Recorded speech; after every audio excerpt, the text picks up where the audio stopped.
Oh, it's you again. We're brothers, we're happy and we're singing and we're coloring. Give me a high five. Give me a high Wayne's Brothers, man. That was my favorite, one of my favorite shows growing up. Dying French Prince. So, we're back. So check it out, guys. We have a question. So the question is from Lead Loris. And he asked, does your business brand have to be in 100% alignment with your personal brand? So, Lead. It's a cool name, actually. Maybe I would name my kid Lead. But yeah, I don't know if that's your actual name, but wow. Breaking news just came in. Rumor LeBron James will join the Knicks for the #1 draft pick. Wow. King James in New York. Pretty epic. All right, guys. So does your brand need to be 100% aligned with your business? The answer is yes. Okay.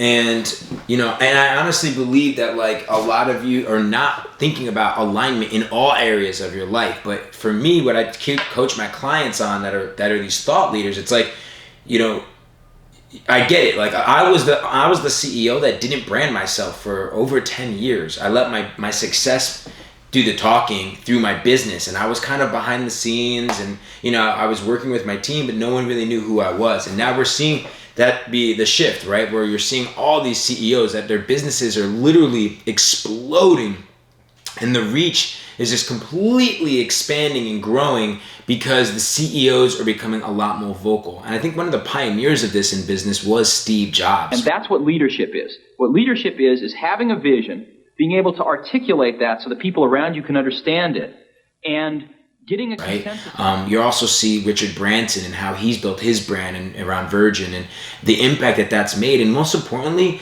I think with Richard Branson, who's someone I admire the most, it's like you see the fulfillment that he's had by actually being out there and branding himself and being on Instagram and doing like retreats and, really being out there and being humble, and how that's affected people on how they see and feel and interact with his business, the Virgin brand. So the answer is yes. Like you should be the living, walking example as the leader of your business, of the idea and the business itself, right? Like if my business is to train leaders to be the greatest that they can possibly be for their business, for their, for their daily lives, for themselves, I need to be the greatest leader I can be, right? And I need to total optimize my, my mindset, my body, my spirit, myself financially, my relationships, all aspects of my life. I need to make sure that my character and my personal brand and how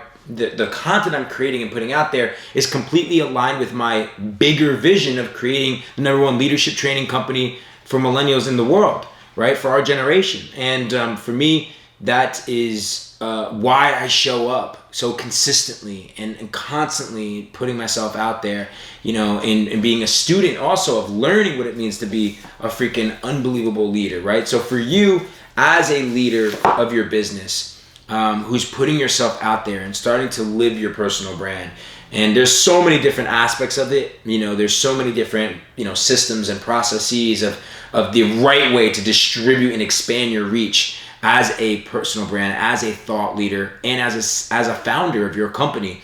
And that's what I do, and that's the work that we do with my company. But ultimately, the answer is yes. If you are living a different life and it does not align with how you're representing your business, then I really genuinely believe that it'll not really grow to the potential that it really has. It doesn't mean you won't be successful, but it won't ever get to its ultimate potential and reaching people and allowing you to really connect with your customers and with an audience and be an inspiration to both your team internally and then the community of your business and the customers externally.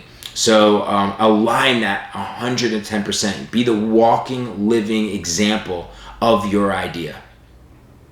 All right, guys, enjoy the day. Peace.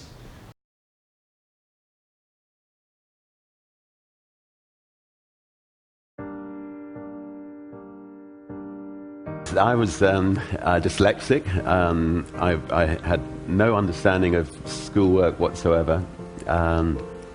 I certainly would have failed IQ tests, and you know, it's one of the reasons I left school when I was 15 years old. And if I'm not interested in something, you know, I just don't grasp it.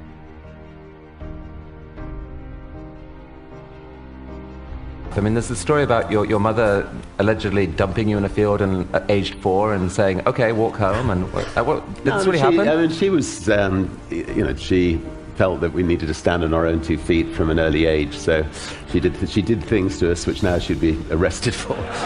So, yeah, such as, you know, pushing us out of the car and telling us to find our own way to Granny's about 5 miles before we actually got there, and making us go on, you know, wonderful long bike rides, and we're never allowed to watch television. I just love learning, and I'm incredibly inquisitive, and I love taking on the status quo and trying to turn it upside down. So I've seen life as one long learning process, and if I see, if I fly on somebody else's airline and find the experience is not a pleasant one, which it wasn't 21 years ago, then I think, well, maybe I can create the kind of airline that I'd like to fly on, and so got one sort of second-hand 747 from Boeing and gave it a go. Well, I think that there's a very thin dividing line between success and failure. We were being attacked by British Airways. They were trying to put our airline out of business, and they launched what's become known as the Dirty Tricks campaign. And I realised that the whole empire was like to come crashing down unless I chipped in a chip. And in order to protect the jobs of the people who work for the airline and protect the jobs of the people who work for the record company, I had to sell the family jewelry to protect the airline. As it turned out, it proved to be the right move. But it was sad at the time, but we moved on.